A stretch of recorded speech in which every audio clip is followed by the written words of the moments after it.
critic who shoved his glove in Rodriguez's face, which sparked a bench-clearing brawl. The Yankees-Red Sox rivalry is one of the most intense rivalries in the history of the MLB. Spanning over 120 MLB seasons, the clash between the New York Yankees and the Boston Red Sox keeps fans thrilled. Games between the Yankees and Red Sox are always heated and often feel like more than just baseball. They're battles that fans impatiently wait for. The two teams have met multiple times in crucial postseason matchups, including the American League Championship Series in 1999, 2003, and 2004. The rivalry isn't just about the postseason. The regular season games are also packed with drama. Games between these teams always draw national attention, often being aired on major networks like Fox, ESPN, and MLB Network, no matter where the teams stand in the rankings. But before we dive into their intense clash, make sure to subscribe. Boston and New York City have been rivals since the days before the American Revolution, with the competition between the two cities running deep. For over a century after its founding, Boston was seen as the cultural, educational, and economic leader of the U.S., thanks to its prime location near Europe and its concentration of elite schools and industries. During this time, Boston had a reputation as a refined and clean city, while New York was often viewed as an overpopulated, rougher upstart. However, things shifted in the 19th century. New York's economy surged past Boston's, boosted by the Erie Canal, which made the city a hub for manufacturing, shipping, and finance. New York's rapid population growth, fueled by industry and immigration, helped it become the country's main economic powerhouse. By the 20th century, New York, led by Wall Street, had firmly established itself as the financial capital of the U.S. and even the world. This city rivalry extended into early baseball as well. Boston played the Massachusetts game, which featured 4 bases and home plate in the center of the field. Meanwhile, New York popularized the New York game, which used a diamond with 3 bases, a format that eventually spread across the nation after the Civil War and became the foundation for modern baseball. 72-year-old bench coach ran into Martinez, who tossed Zimmer to the ground. The Yankees would go on to win the game. Let's have a look at the history of the teams. The Red Sox were one of baseball's top teams from 1901 to 1918. They won the first ever World Series in 1903 when they were known as the Boston Americans, and added 4 more titles by 1918. Meanwhile, the Yankees, originally called the New York Highlanders, were founded in 1903 after buying the rights to a defunct Baltimore team. The two teams first faced off on May 7, 1903 in Boston, a game remembered for its fiery brawl after Red Sox pitcher George Winter was knocked down. Boston went on to win the American League pennant and the 1903 World Series. In 1904, the teams met on opening day, setting the stage for a dramatic season finale. Yankees pitcher Jack Chesbro, who had an incredible 41-win season, threw a wild pitch that allowed Boston to score the winning run and capture the pennant. However, the New York Giants, who won the National League, refused to play Boston in the World Series due to a bitter rivalry between league leaders, meaning there was no World Series that year. The Red Sox wouldn't beat the Yankees in a decisive game again till 2004. The rivalry continued to grow, with memorable moments like the Yankees debuting their famous pinstripes in 1912 during a game against Boston. That same year, the Red Sox opened Fenway Park against the Yankees, who had moved to the Polo Grounds. By 1913, the Highlanders officially became the Yankees. The Red Sox kept winning, securing their 5th World Series title in 1918, while Babe Ruth's pitching streak was broken in that year's series. The Yankees, however, had their own moment of glory when pitcher George Mogridge threw the first no-hitter in Fenway Park history in 1917, marking a rare bright spot for New York during Boston's early dominance. In 1916, Broadway producer Harry Frazee bought the Red Sox on credit for $500,000. Although Babe Ruth was a star player, Frazee grew frustrated with Ruth's constant demands for a higher salary. After a disappointing 1919 season, Frazee, needing cash to finance a Broadway show, sold Ruth to the Yankees for $125,000 and a $300,000 loan secured against Fenway Park. While the popular tale says the money went to fund the musical No No Nanette,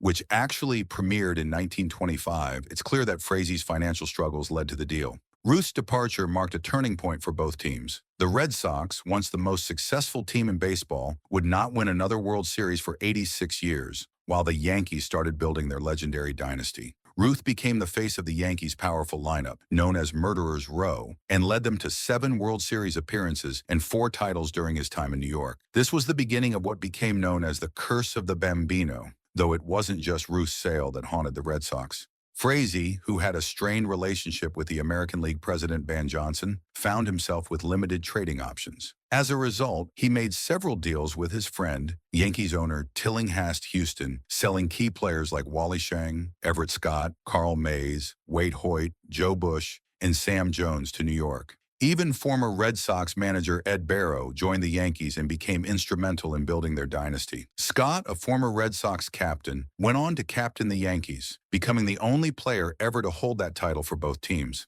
These trades left the Red Sox in ruins, finishing last in the league 9 times in 11 seasons, while the Yankees thrived, setting the stage for decades of dominance. From 1920 to 2003, the Yankees dominated baseball, winning 26 World Series titles and 39 pennants, while the Red Sox managed just 4 pennants and no World Series wins during that time. Every time the Red Sox made it to the World Series, in 1946, 1967, 1975, and 1986, they lost in heartbreaking fashion, each time by a 4-3 series score. The Red Sox often found themselves finishing second to the Yankees, doing so 12 times, including painful stretches in 1938, 1939, 1941, 1942, 1949, and the late 1970s, as well as every year from 1998 to 2003. In total, the Yankees had a better record than the Red Sox in 66 of those 84 years, leading some to say the rivalry was more like a battle between a hammer and a nail. The Yankees only finished behind the Red Sox twice, in 1986 and 1995, showing just how lopsided the rivalry had been during this era. Didn't matter what time of year it was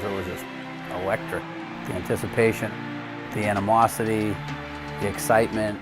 After the Red Sox sold Babe Ruth to the Yankees, Ruth wasted no time making an impact. Just 2 years later, he set records in one of the greatest seasons ever for a batter, leading the Yankees to their first pennant. But the Yankees lost the 1921 World Series to the Giants after Ruth got hurt. The two teams met again in the 1922 World Series, which would be the Yankees' last at the Polo Grounds before moving to their own stadium in the Bronx. On April 18, 1923, the Yankees opened Yankee Stadium against the Red Sox. Babe Ruth hit the first home run there, earning the stadium the nickname, "the house that Ruth built," and the Yankees went on to win their first World Series that year. Throughout the 1930s, the rivalry saw moments like the Yankees trading for Red Ruffing, who went on to have a Hall of Fame career. There were also fights on the field, like when Jake Powell and Joe Cronin brawled in 1938. By the 1940s, Ted Williams and Joe DiMaggio were the stars, with Williams batting 406 in 1941 and DiMaggio setting the record with a 56-game hitting streak in the same year.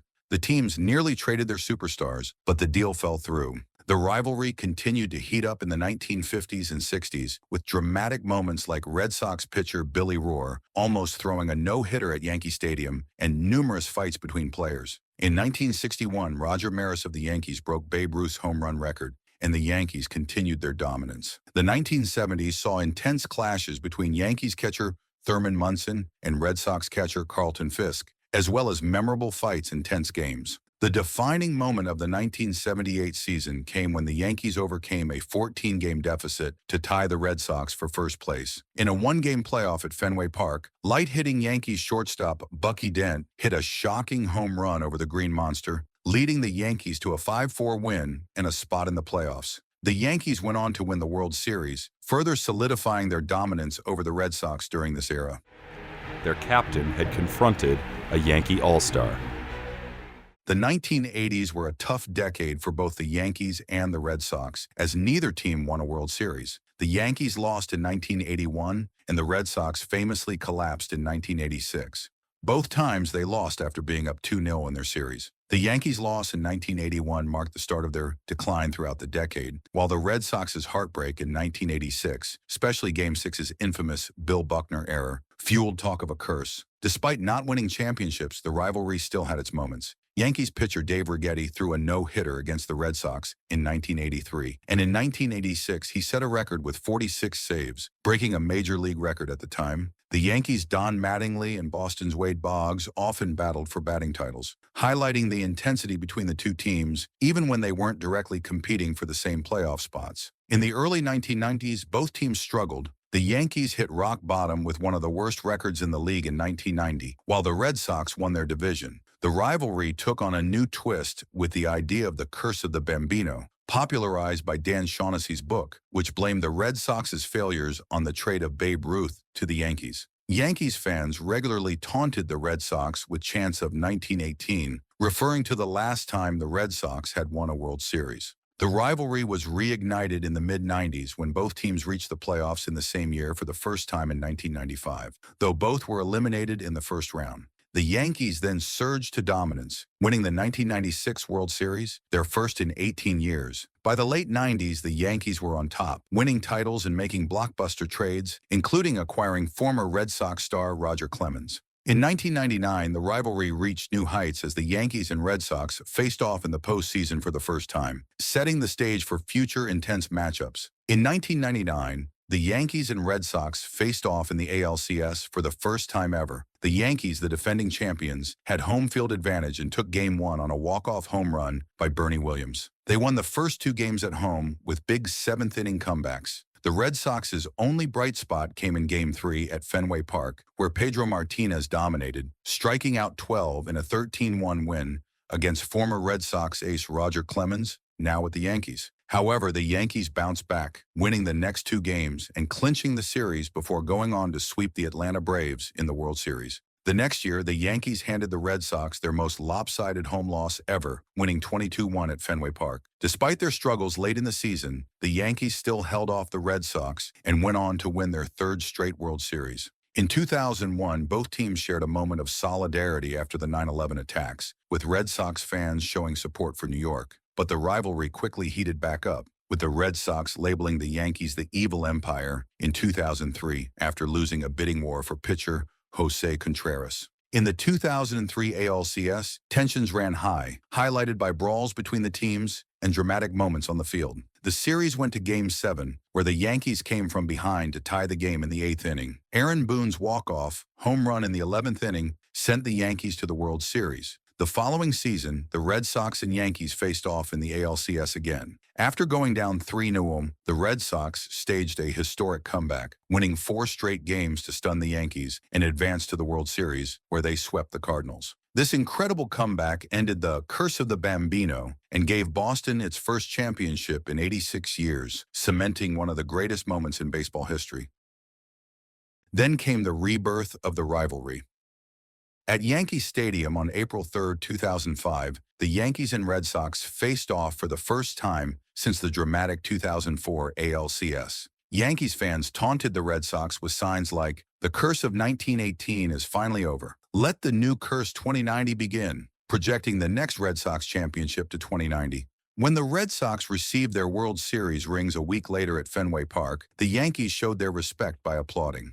Red Sox fans gave Yankees closer Mariano Rivera a standing ovation despite their usual boos for Alex Rodriguez, who had struggled against Boston the previous year. Rivera responded with a smile and a tip of his cap. The Red Sox won the game 8-1. In the offseason, the Red Sox acquired Josh Beckett, who had previously shut out the Yankees in the 2003 World Series, while the Yankees signed Johnny Damon, a fan favorite from his time with Boston. Damon received a mixed reception when he returned to Fenway Park. The Yankees then completed a 5-game sweep of the Red Sox at Fenway, with the second game being the longest 9-inning game in MLB history. In 2007, the Red Sox swept the Yankees at Fenway Park for the first time since 1990, and Roger Clemens returned to the Yankees, helping them close a significant deficit. However, the Yankees couldn't win the division as the Red Sox claimed the AL East. The Red Sox went on to win the World Series against the Rockies. In the 2007 offseason, Alex Rodriguez's agent Scott Barras announced Rodriguez's decision to opt out of his contract during the World Series, which stirred controversy. In the 2008-09 offseason, the Yankees signed Mark Teixeira, which was seen as a blow to the Red Sox. The Yankees and Red Sox continued their rivalry, with the Yankees winning a record-breaking 31-run game in August 2009. Both teams made the playoffs, but the Yankees went on to win the World Series. From 2010 to 2012, the rivalry continued with notable moments like the Yankees sweeping the Red Sox at Fenway Park in 2011 and the Red Sox celebrating Fenway Park's 100th anniversary in 2012. The Yankees also made headlines by acquiring former Red Sox players like Kevin Youkilis and Derek Lowe. In 2013, the Red Sox finished the season with the best record and won the World Series, while the Yankees did not make the playoffs. The 2014 season saw the first trade between the two teams since 1997. In 2015, the two teams played a marathon 19-inning game, and the Yankees won the season series. The Red Sox's Boston Massacre 2 sweep in 2016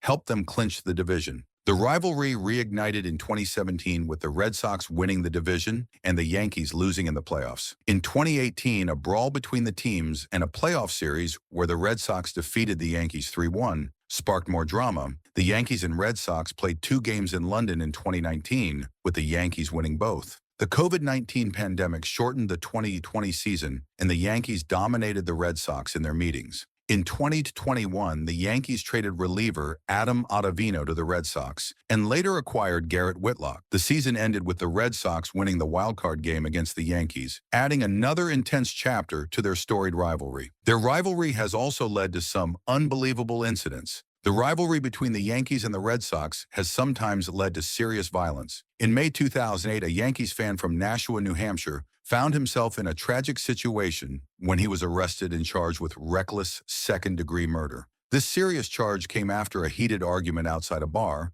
which was sparked by the intense rivalry between the two teams. Later in 2008, the tension continued when a man driving a car with New York license plates was targeted in Massachusetts. Locals, suspecting him of being a Yankees fan, pulled him from his car and brutally beat him up. The violence was a direct result of the heated feelings between the fan bases.